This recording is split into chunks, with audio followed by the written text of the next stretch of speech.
Selamat datang di HA Galeri, sebuah kanal YouTube yang akan membuat hidup kalian lebih inspiratif, kreatif, dan produktif. Dan pada kesempatan kali ini kita akan mengupas tuntas seputar aplikasi CorelDRAW 2020 dari awal sampai akhir, dari pemula sampai ahli. Check this out.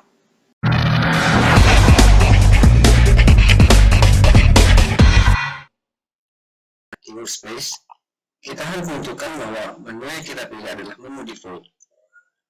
Menu default artinya menu yang akan kita pakai untuk melakukan draw pada panel CorelDRAW 2020. Sebetulnya di Workspace ini ada beberapa fitur, ada beberapa pilihan, yaitu versi light, default, touch, illustration, page layout, ataupun Adobe Illustrator. Dan pada kesempatan kali ini kita hanya akan berfokus pada yang menu default saja, biar kita tidak terlalu ribet dalam penjelasannya. Oke, kita kembali lagi pada Castle. Nah, tampilan awalnya akan seperti ini, dan mungkin di tampilan PC teman-teman itu akan sedikit berbeda sesuai dengan hasil karya desain yang teman-teman sudah baru saja buka. Oke, langsung saja kita klik new dokumen untuk memulai proyek kita pada kesempatan kali ini. New dokumen. Setelah kita klik new dokumen, akan muncul dialog box seperti ini. Nah, ini fungsi apa? Yang pertama, untuk membuat nama dari file yang akan kita kerjakan. Anggap saja kita kasih nama project 1. Nah, di bawah kolom nama ada preset, kita kasih custom saja. Dan baris ketiga itu adalah nama page, artinya halaman yang akan kita gunakan pada saat mendesain. Artinya apa? Berapa jumlah halaman yang kita pakai pada saat kita mendesain. Kita bisa pakai 1, 2, 3, ataupun seterusnya. Selanjutnya di kolom ketiga ada palet warna. Palet warna yang akan kita gunakan pada saat kita mendesain. Kita akan menggunakan RGB ataupun CMYK. Perbedaan fungsi dari kedua warna palet warna ini apa, Bang? Yang pertama itu yang RGB. RGB itu biasa digunakan untuk hasil desain dengan warna-warna yang hanya difokuskan pada kebutuhan media online saja ataupun media soft file saja, tidak untuk dicetak. Akan tetapi untuk yang CMYK itu jika kita ingin mencetak hasil karya desain kita pada media cetak. Contoh, kita ingin bikin flyer nih. Flyer warna yang jelek biar warna sesuai dengan yang kita inginkan, kita pilih yang CMYK. Kalau kita mendesain hanya untuk diposting di sosial media ataupun hanya mau disimpan soft file saja, kita pilih yang RGB. Selanjutnya dimensi dari kertas dari workspace kita. Page size, ukuran kertas, kita pilih A4 saja mungkin cukup. Ini width adalah jika kita ingin membuat ukuran kertas custom, artinya ukuran kertas yang tidak ada di referensi kertas itu. Atau mungkin teman-teman sudah menghafal ukuran kertas dari A4 sekian-sekian, F4, folio, portofolio dan semacamnya. Teman-teman bisa langsung menggunakannya di sini. Satuan ukuran yang akan kita gunakan di sini adalah kita pakai yang sentimeter. Sebenarnya yang ini sesuai selera teman-teman saja, bisa pakai pixel, milimeter ataupun sentimeter. Kita pakai sentimeter saja. Selanjutnya orientation ini adalah orientasi dari halaman kerja yang akan kita gunakan. Kita bisa pakai yang portrait ataupun landscape. Kita pakai landscape saja. Yang berikutnya resolusi warna dari halaman kerja yang kita kerjakan. Patut diketahui ya teman-teman bahwasanya CorelDRAW 2020 ini adalah sebuah aplikasi yang berbasis vektor. Nah, kalau berbasis vektor artinya kita bisa memperbesar ukuran dari halaman kerja kita sampai berkali-kali lipat, dan itu hasilnya akan tetap bagus. Nah, akan lebih bagus lagi jika resolusi yang kita pakai adalah Semakin tinggi resolusinya, semakin bagus hasil kerja kita. Satuan resolusi ini adalah DPI, artinya kerapatan warnanya semakin rapat, semakin banyak, maka hasil kerja yang akan kita gunakan akan semakin baik. Sampai sini mungkin sudah paham, dan kalau setting kita lewati saja karena ini kita masih bisa mengotak-atik nanti. Sebelum kita pencet OK, kita harus perhatikan di sini kita jangan centang. Do not show this dialog again. Ini tidak boleh dicentang. Kenapa? Biar dialog pop-up, window pop-up ini tetap muncul pada saat kita bikin ya dokumen, dan kita bisa menyeting settingan dari kertas, nama, page number, calendar mode sebelum kita mulai project kita. Nah, tampilan awalnya akan seperti ini. Nah, sebelum kita melangkah pada tool, kita pahami dulu, alangkah lebih baiknya kita mengenal bagian-bagian dari workspace Corel Draw 2020 ini. Kalau settingan dialog box itu masih ingin kita rubah, apakah bisa Bang kalau sudah masuk di workspace? Tentu saja bisa, karena sebetulnya untuk merubah hasil setting awal di dialog saat kita buat new dokumen, tentu saja semuanya itu bisa kita rubah. Pertama, melalui ukuran kertas, kita merubahnya di sini. Ini merubah ukuran kertas, baik itu terserah teman-teman, sesuai selera teman-teman, baik F4, A4 meter, A5 ataupun A3. Bebas, kalian pilih di sini saja. Dan page number itu kita tadi sudah bikin satu, dan seandainya kita pengen nambah halaman lagi, boleh klik yang di sini. Di page number, maka halamannya akan bertambah.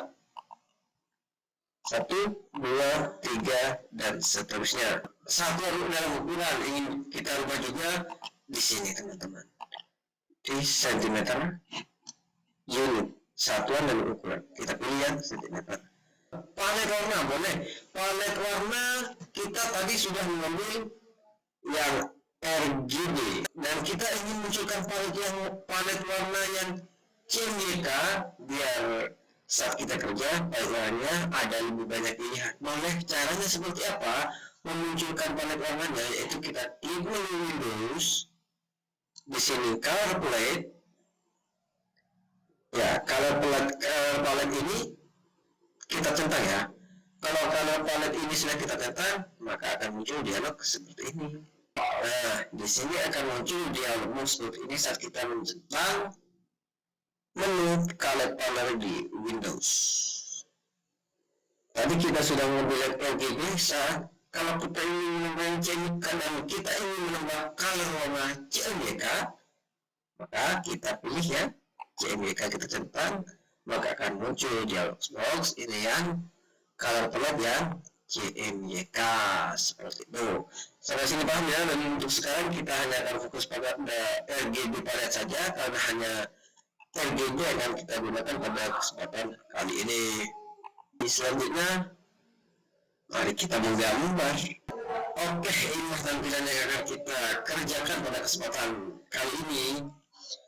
Mengapa saya masih berpindah halaman? Mengapa nggak pakai di project satu saja, Kak Bang? Ya, untuk mempermudah saja sih, karena di sini sudah ada beberapa prinsip percobaan yang akan kita otak-atik dan kita belajar sampai kita bisa.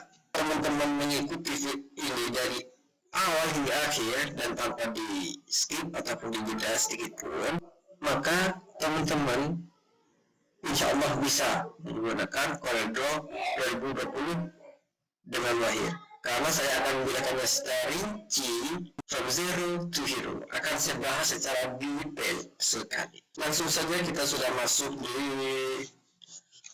workspace kita. Sebelum kita melangkah pada tool yang ada di Corel Draw 2020 ini, perhatikan saat kita menggambar di Corel Draw, di workspace Corel Draw 2020, kita bisa menggambar di dalam ini yang kotak ini, kertas ya teman-teman, bisa menggambar di dalam kotak ataupun di luar kotak, bebas. Itu tidak ada batasan, mau digambar dimanapun, semuanya boleh-boleh saja. Ya, selanjutnya kita akan mengenali bagian-bagian yang ada di Corel Draw 2020 ini. Yang pertama, bar yang paling atas ini dinamakan title bar. Title bar itu apa sih bang? Title bar itu ya tempat kita mengetahui versi dari aplikasi kita, tempat kita menyimpan desain kita, dan nama dari desain yang sedang kita kerjakan. Selanjutnya di baris kedua, namanya adalah menu bar. Yang ini, ya ini adalah menu bar. Menu bar itu apa bang? Menu bar itu sih sebenarnya alat bantu ya. Alat bantu contoh, seperti ini.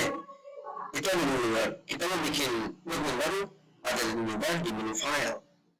Dan seterusnya. Ada effect, 3D effect, bitmaps, text, label, semuanya ada di title bar. Buah menu bar itu ada toolbar.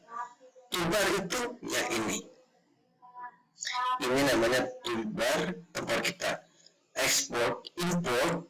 Artinya kita mengambil file dari dokumen di komputer kita masukkan pada halaman kerja, kita pakainya di sini. Contohnya seperti ini. Biar langsung saya contohkan import atau shortcutnya kita bisa pakai Ctrl I, langsung aja tekan Ctrl I untuk import dokumen. Kita tekan Ctrl I, maka akan muncul dialog box tempat kita menyimpan file-file kita. Anggap saja itu adalah dokumen kita lah. Kita ambil satu gambar, kita klik import. Sekali lagi kita ambil satu gambar yang kita import pada halaman klik kita klik, kemudian kita klik import. Nah, akan muncul dialog seperti ini. Nah, untuk memasukkan gambarnya ada dua cara. Teman-teman bisa langsung klik kiri, maka dialognya akan langsung muncul dengan full size. Atau teman-teman ingin membuat custom size sesuai keinginan teman-teman bisa klik kiri, tahan, tarik. Jika ukurannya sudah sesuai, lepaskan. Maka gambar yang sudah kita import itu akan sesuai dengan keinginan kita. PDF ingin hasil kerja kita ingin kita convert ke PDF, ingin kita ekspor ke PDF, kita klik ini. Ini untuk mengekspor hasil kerja kita. Nah, ini yang penting ya teman-teman. Jangan sampai lupa melakukan save ataupun Ctrl S. Ctrl S maka muncul dialog seperti ini. Dan sebelumnya perhatikan di folder mana akan kita simpan. Klik ya di sini ya, sudah saya sebutkan foldernya, nama dari filenya. Kalau sudah semuanya, langsung klik save. Selanjutnya property bar. Property bar itu yang ada di sini. Nah, perlu diketahui bahwasanya property bar akan berubah sesuai dengan tool yang sedang kita gunakan.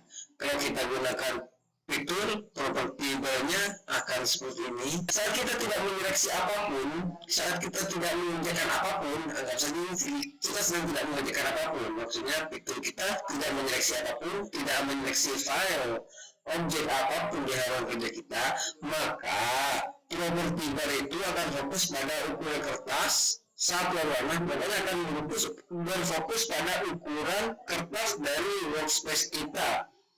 Berbeda halnya saat kita melakukan seleksi objek seperti ini, maka property bar yang ada di atas ini akan berfokus pada objek yang sedang kita seleksi ataupun objek yang sedang kita kerjakan.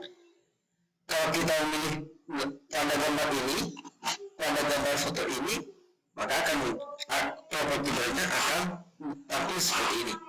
Saat kita menyeleksi file vektor yang terdiri dari beberapa objek ini, maka tampilnya akan seperti ini. Jelas ya teman-teman? Intinya, property bar akan berubah sesuai dengan tool yang sedang kita pakai. Kalau kita pilih tool yang ini, property bar-nya akan seperti ini. Selanjutnya kita akan langsung bahas pada tools yang sering dipakai oleh seorang desainer grafis. Kita mulai dari yang paling atas. Tool paling atas adalah namanya Pictool. Pictool itu apa bang? Pictool itu adalah tool yang paling sering dipakai itu yang namanya Pictool. Mengapa? Karena saat kita ingin menyeleksi setiap objek, kita harus menggunakan piktul. Contohnya seperti ini. Kita ingin memilih objek mana yang akan kita kerjakan, kita memilihnya harus pakai piktul yang paling atas ini. Shortcutnya adalah di sini adalah spasi. Dengan menekan spasi, teman-teman akan langsung berganti pada piktul. Kalau sudah paham fungsi piktul berikutnya, sebagai objek, untuk menggunakan objek, pokoknya kita ingin mengusung objek kita harus menggunakan piktul juga. Karena seperti ini kita geser ke sini. Dan ini ingin kita geser ke sini. Ini juga, bentar. Dan logo yang paling ini, kita geser ke sini. Nah, itu harus menggunakan piktul. Nah bang, itu bang, gambarnya kok jadi kita pendek gitu bang. Nah iya, gimana kalau kita ingin menunjukkan objek yang paling belakang di atas, kita ingin memindahkan objek yang paling depan ini ke belakang biar tidak begitu mencolok. Caranya seperti ini. Ini teman-teman ya, ini. Atau mungkin biar lebih gampang diingat itu seperti ini. Contoh kita ingin memindahkan objek yang paling depan ini ke paling belakang, kita klik kanan pada objeknya, kita order to back of layer, maka gambarnya akan berada di belakang. Dan saat kita ingin memajukannya lagi taruh paling depan atau seterusnya, kita klik kanan pada objeknya, order dan front of layer, maka gambarnya akan kembali ke depan.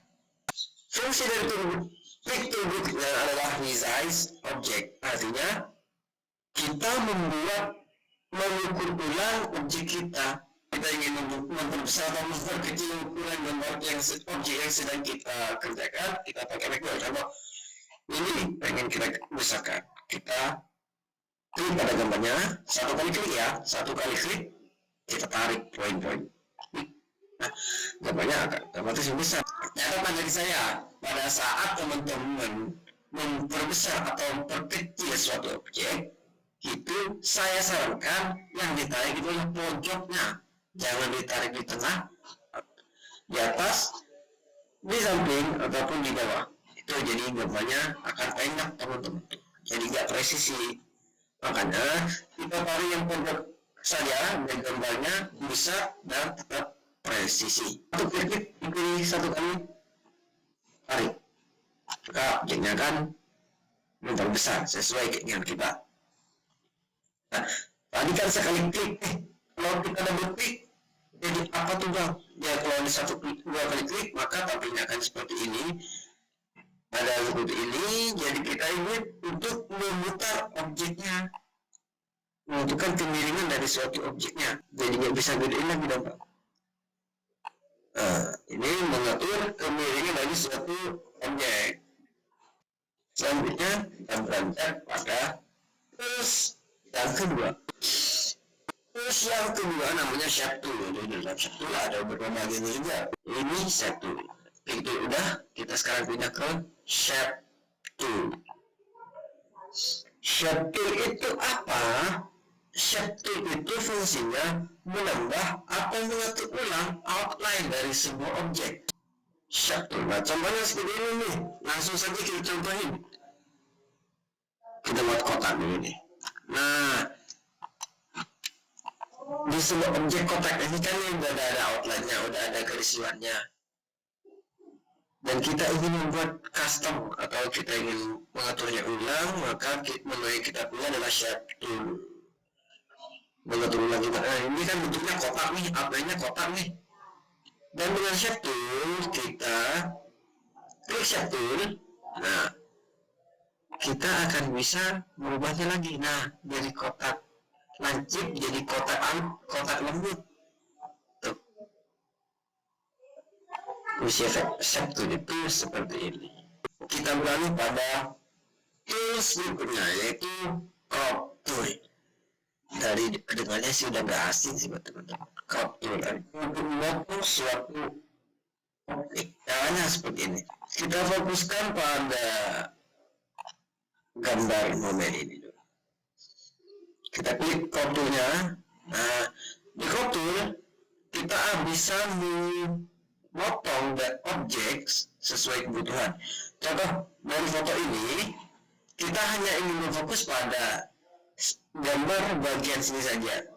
Maka caranya adalah klik kiri pada bagian yang ingin kita potong, klik kiri kemudian tahan dan tarik. Pada saat kita sudah menemukan posisi yang diinginkan, posisi yang ingin dipotong, kita lepaskan. Setelah itu kita klik stop, maka gambar tersebut otomatis akan terpotong seperti ini. Zoom tool dari namanya aja udah kelihatan. Zoom tool artinya buat nge-zoom. Bentuknya seperti ini. Kita klik. Ya tentunya pada saat kita menggambar dengan menggunakan CorelDRAW ini kan tentunya ada bagian yang ingin kita besarkan, ada bagian yang ingin kita kecilkan. Maka fitur yang bertanggung jawab penuh atas urusan zoom, zoom, memperbesar atau mengkecilkan pilihan dari satu objek adalah zoom tool. Caranya seperti ini. Contoh kita hanya ingin berfokus pada bagian siluet si mata sendu ini ya.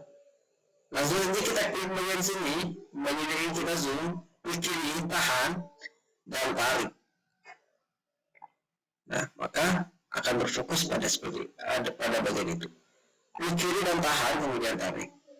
Sebenarnya di CorelDRAW ini ada cara lain untuk melakukan zoom yang lebih gampang sih menurut saya, yaitu dengan menekan tombol scroll pada mouse teman-teman. Scroll mouse maju untuk memperbesar atau zoom in, scroll mundur untuk zoom out. Selanjutnya kita melangkah pada tool yang sangat penting ini sih. Untuk membuat vektor kita pakai tool ini, untuk membuat segala sesuatunya kita pakai tool ini. Tool ini cukup sering juga dipakai. Namanya adalah trace tool. Trace tool itu ada beberapa bagian, ada pilihan, two-point tool, bezier tool, pen, B-split, pen line, three-point curve. Biar tidak repot kita pakai pen tool saja, kan udah masuk objek garis lurus contohnya. Nah, seperti itu. Dan saat kita ingin berhenti, dan klik di siluet ini teman-teman. Contoh nih, contoh ini ingin membentuk garisanku, klik kiri, tahan, tarik, akan melengkung. Nah, klik kiri dan tahan.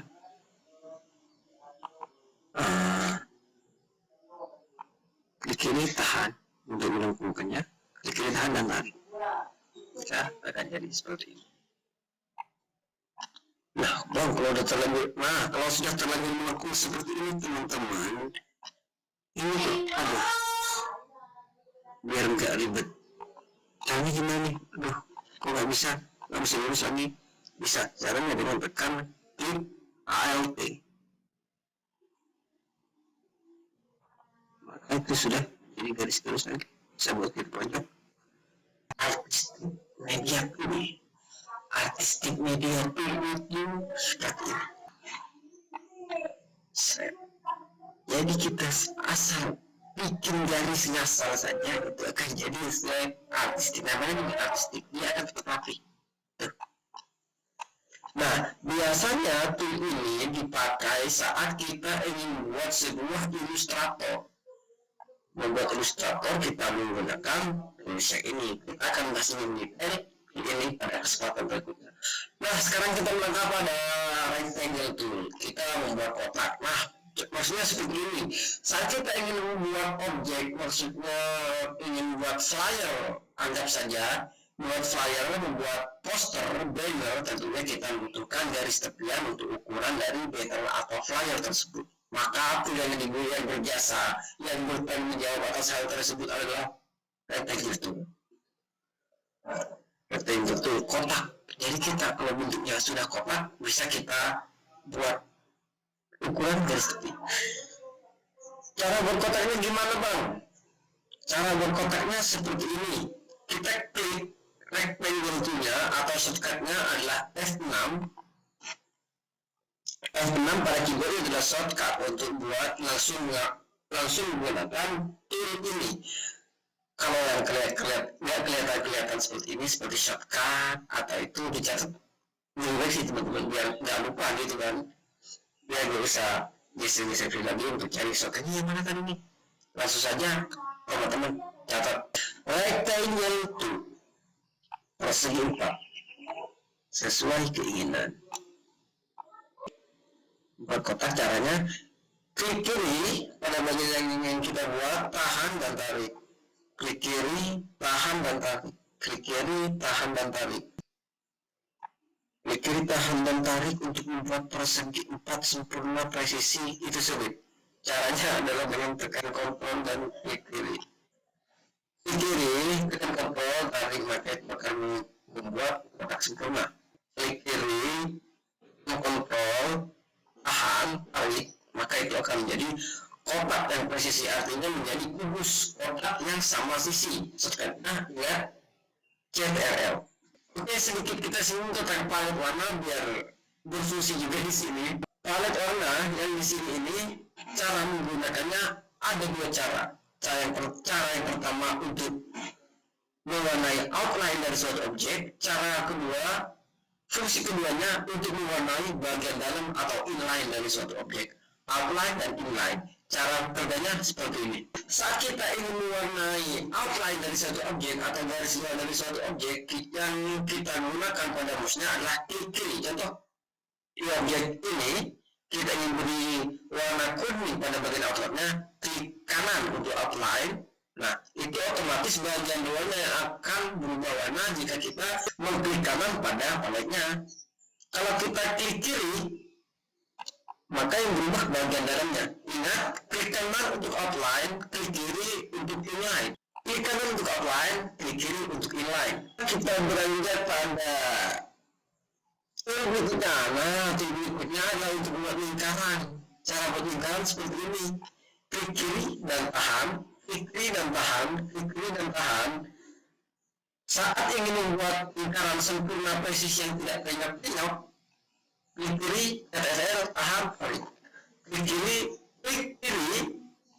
CTRL, tahan, dan tarik. Selanjutnya kita beranjak pada polygon tool. CTRL, ya, sisi-sisinya sama. CTRL, tahan, klik kiri dan tahan, kemudian tarik.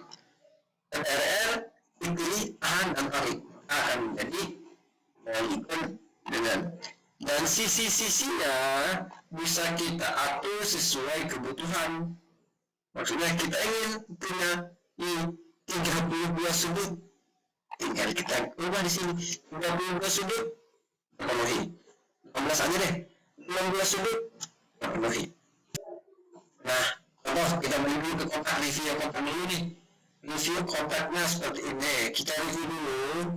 Nah, saat kita membuat dialog seperti ini, kita bisa memasukkan objek lain ke dalamnya, dan itu akan terpotong otomatis jika melebihi batas dari objek tersebut. Maksudnya seperti apa?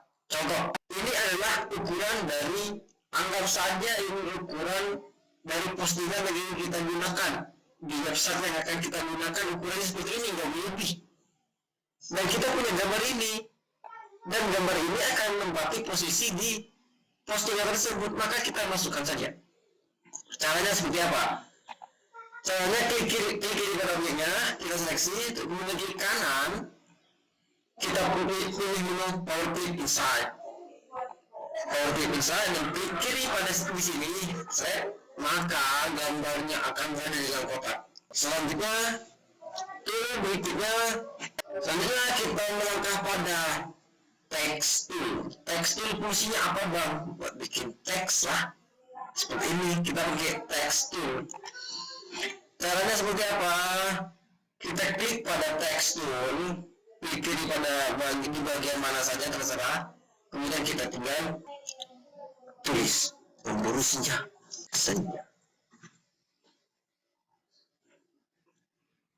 Nah, saat kita sudah membuat teks seperti ini, cara mengatur objeknya, cara mengatur teksnya. Pertama kita atur font. Kita bisa mengaturnya di sini. Mengatur font di sini. Kita pilih font yang ini saja. Klik kiri seperti yang tadi untuk merubah ukuran ataupun memutar. Masih ingat ya review dari Pictool tadi? Terus kita pindahkan teks ini ke sini. Namanya kurangi gigit nih bang, kasih warna yang lain apa? Boleh? Pemburu senja. Maksudnya ke shadow tool. Dari namanya shadow itu untuk buat bayangan dari suatu objek. Kalau saja kita ingin objek kita mempunyai shadow, objek kita punya bayangan. Caranya seperti apa? Contohnya, nah ini nih, kita ingin ada bayangannya biar kelihatan lebih artistik dan futuristik. Boleh? Caranya kita klik shadow tool-nya, kita klik objek yang kan, kita kasih bayangan, kemudian kita pilih model bayangannya. Ada yang small glow, medium glow, kita ambil small glow aja. Nah, itu nih otomatis logo ayam ini sudah punya bayangannya. Ganti warnanya di sini, putih, hitam, warna grey. Cara ganti warnanya ada di atas ini ya. Lalu untuk menghilangkan bayangannya, kita hanya tinggal clear shadow, maka bayangannya akan hilang.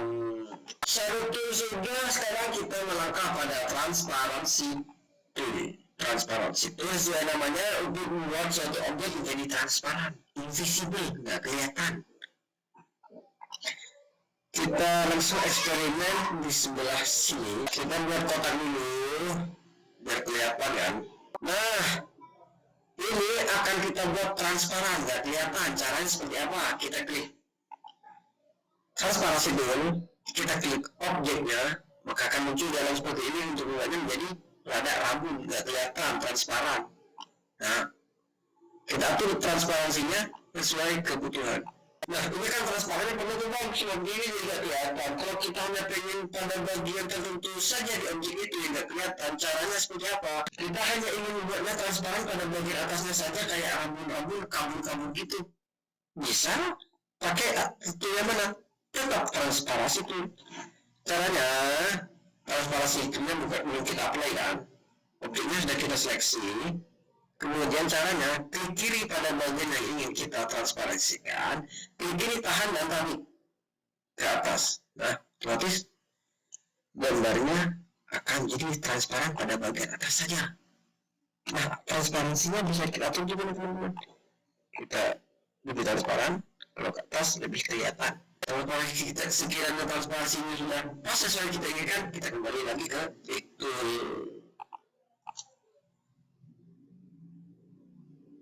Ya, kembali ke Pictool. Namanya tulisan X-nya jadi tidak kelihatan ketutupan. Cara naikinnya seperti tadi. Sudah kita bahas tadi cara menaikkan suatu objek biar ada di posisi paling atas. Kita seleksi objeknya. Objek yang ingin kita naikkan, kemudian klik kanan, order to front of layer. Tulisnya di atas. Kita mengangkat pada color airdrop tool. Cara kerja color airdrop tool itu seperti ini. Contoh, kita ingin mengambil suatu warna, kita ingin mengambil warna dari suatu objek dan ingin kita masukkan pada objek lain. Kita klik color airdrop tool, klik pada bagian warna yang ingin kita ambil. Ya, kita sudah dapat warnanya nih. Kalau akhirnya sudah seperti ini, kita tuangkan pada bagian yang ingin kita kasih warna. Saat kita tekan shift, itu akan menjadi tidaknya. Ini bersaksi. Bagian pasif itu akan menjadi alat peluang warnanya. Interaktif fill tool atau shortcutnya kita bisa pakai tombol G pada keyboard. Kita ingin membuat sebuah gradasi warna, artinya satu objek mempunyai warna yang gradasi dari satu warna ke warna yang lainnya. Contohnya seperti ini, langsung saja kita klik interaktif fill toolnya, kita klik kiri, tahan, tarik. Nah, itu akan menjadi gradasi warna. Sekarang cara mengubah warnanya seperti apa? Kita klik pada bagian ini. Kita ganti warnanya. Satu juga, satu titik yang lain juga sama. Kita ganti warnanya. Ini udah gradasi di warna. tambah titik, ganti warna, tambah titik, ganti warna sesuai kebutuhan. Jadi gradasi warnanya menjadi seperti ini. Dan untuk melakukan gradasi warna ini ada cara lain. Dua tool ini cukup penting. Pertama, baiklah langsung saja biar nggak ribet kita klik objeknya. Dan kedua tool ini fungsinya adalah untuk mengganti outline. Ini untuk mengganti inline. Maksudnya seperti apa? Settingan outline-nya itu di sini. Ketebalan garis di sini, warna garis outline-nya di sini, outline color-nya di sini. Kita ambil satu warna. Udah. Ketebalan garisnya di sini. Apa? Langsung saja kita klik OK. Nah, dan sebelahnya lagi, dari ini yang buat outline. Sekarang contohnya bagian dalamnya. Nah, settingan warna bisa yang single color ataupun gradasi seperti ini. Dan jika teman-teman mengikuti video ini dari awal sampai akhir, tentunya teman-teman sudah bisa menggunakan aplikasi CorelDRAW, bisa buat logo seperti ini, bisa buat siluet seperti ini. Saat kita sudah bekerja dengan menggunakan aplikasi CorelDRAW ini, agar hasil kerjanya tidak mentok di aplikasi CorelDRAW-nya saja, agar kita bisa gunakan di media lain, caranya kita harus mengekspor hasil kerja kita. Contoh kita ingin mengekspor yang ini, caranya seperti apa? Kita klik kiri pada objeknya, dan di sini nih ada export, Ctrl E shortcutnya. Kita klik, maka katapnya jalan seperti ini. Terus setelah kita menunjukkan folder untuk penyimpanannya, kita tentukan nama. Format ekspornya kita bisa pilih JPG untuk gambar bitmap. Saya tentukan, dan ini Jepang selected only. Kalau ini selected only-nya kita tidak kita tentang, maka yang akan ekspor satu layar akan terekspor semua. Saat selected only-nya kita tentang, maka hanya akan fokus pada objek yang kita seleksi. Sudah, langsung saja kita klik ekspor. Kita klik OK. Dan otomatis file yang sudah kita kerjakan tadi sudah terekspor menjadi sebuah gambar yang sudah bisa kita gunakan. Gambar yang siap pakai buat itu buat apapun sudah bisa. Baik teman-teman, mungkin sekian dulu pembahasan kita tentang aplikasi CorelDRAW 2020. Dan untuk penjelasan mendetail tentang setiap tool yang sudah kita bahas tadi, akan saya bahas pada kesempatan berikutnya. Dan untuk teman-teman, jangan lupa tekan tombol like jika teman-teman menyukai video ini, dan jangan lupa tekan tombol share jika teman-teman merasa bahwasanya konten ini bermanfaat. Dan tentunya jangan lupa tekan tombol subscribe, karena subscribe itu gratis. Dan terakhir dari saya, jangan pernah takut untuk berkarya, karena manusia memang dituntut untuk berkarya. And jelas I say, see you next video.